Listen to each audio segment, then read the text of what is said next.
ஐநார் துணையில இன்னைக்கான எபிசோடு என்னன்னு பார்க்கலாம். கார்த்திகாவோட அம்மா நிலாவை கிண்டல் பண்ணுறாங்க. என்னம்மா நேற்று சவால் விட்டியே தீச்சட்டி எடுக்கிறேன்னு சொல்லிட்டு இன்றைக்கி என்னென்ன எடுக்க மாட்டேன்னு சொல்லிட்டு சுடிதாரை போட்டு வந்து நின்றுட்டுருக்க அப்படின்னு சொல்லிட்டு கேட்குறாங்க. அப்போ வந்து சோழன் சொல்கிறாங்க, அவங்கெல்லாம் தீச்சட்டி எடுக்கிறதெல்லாம் அவங்களால முடியாது, அதுக்கு பழக்கமும் இல்லை, அதனால எடுக்க போகிறதில்லன்னு சொல்லிடுறாங்க. அப்போ வந்து இதுதான் உன் சவாலா, இந்த வீட்டில் பொண்ணு இல்லைன்னு சொல்லிட்டு நான் ஏற்கனவே சொன்னேன்ல, அந்த மாதிரி தான் நடந்திருக்குன்னு சொல்லிட்டு கார்த்திகாவோட அம்மா கிண்டல் பண்ணுறாங்க. நிலாவை சோழன் கூட்டிகிட்டு போயிட்டு ஒரு இடத்துல உட்கார வச்சிட்ருக்காங்க. அப்புறம் எல்லாருமே பொறுமையாக உட்காந்து யோசிச்சுட்டு இருக்காங்க.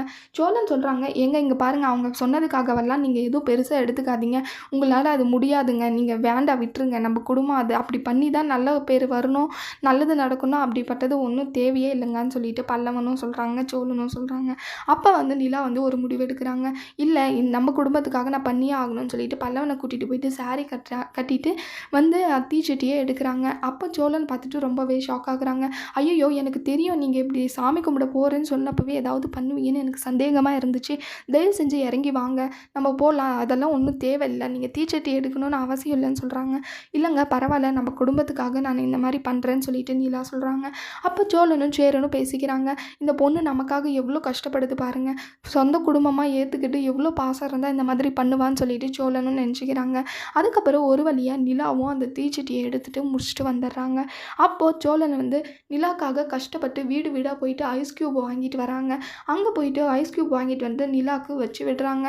அங்கே இருக்கிறவங்க எல்லாருமே நிலா மாதிரி எந்த பொண்ணும் இல்லை, ரொம்பவே நல்ல பொண்ணு, வீட்டுக்காக இந்த மாதிரி கஷ்டப்பட்டு பண்ணியிருக்கு, இதுக்கு முன்னாடி இந்த மாதிரி எல்லாம் பண்ணதே இல்லை, ஆனால் இந்த பொண்ணு பாருங்கள் எப்படி பண்ணியிருக்கு அப்படின்னு சொல்லிட்டு சொல்கிறாங்க.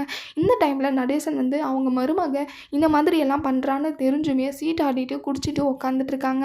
அப்போ அங்கே இருக்கிற பொம்பளைங்கெல்லாம் பேசிகிட்டு இருக்காங்க, தான் மருமக இந்த மாதிரி எல்லாம் பண்ணிகிட்ருக்கா, ஆனால் இந்த நடேசன் என்னென்னா சீட் ஆடிட்டு உட்காந்துட்ருக்கான், இப்படியெல்லாம் இருந்தால் இந்த குடும்பம் எப்படி நிலைக்கும் அப்படின்னு சொல்லிட்டு இருக்கிறவங்க எல்லாம் பேசிக்கிறாங்க. அப்போ வந்து ரொம்பவே கவலையாகிடுது சோழனுக்கும் நிலாவுக்கும். அது மட்டும் இல்லாமல் எல்லாருக்குமே கவலையாக இருக்குது. வானதியோட அப்பா, அம்மா, அண்ணா எல்லாருமே ஒரு சூழ்ச்சி பண்ணியிருக்காங்க. வானதியோட அண்ணா வந்து வானதிக்கே தெரியாமல் எப்படியாவது கல்யாணம் பண்ணி வச்சிடணும்னு சொல்லிட்டு கல்யாண ஏற்பாடு பண்ணிகிட்ருக்காங்க. அதுவும் இல்லாமல் வானதியோட அண்ணாவோட ஃப்ரெண்டு தான் மாப்பிள்ளை, ஆனால் அந்த கல்யாண விஷயம் வானதிக்கு தெரியாது. பாண்டியனும் இல்லை, பாண்டியன் குடும்பத்தில் இருக்கிறவங்க யாருமே இல்லை ஊரில். அந்த டைமில் யாருக்கும் தெரியாமல் வானதியை கல்யாணம் பண்ணி வச்சுட்டா தான் நல்லாயிருக்கும் அப்படின்னு சொல்லிட்டு வானதியோட அண்ணா பிளான் போடுறாங்க. அதுக்கப்புறம் அதை எடுத்துகிட்டு போய் வீட்டில் இருக்கிறவங்க கிட்டெல்லாம் சொல்கிறாங்க. அவளை ரெடி பண்ணி கூட்டிகிட்டு வாமா அப்படின்னு சொல்லிட்டு வானதியோட அண்ணா கிளம்பி போயிடுறாங்க.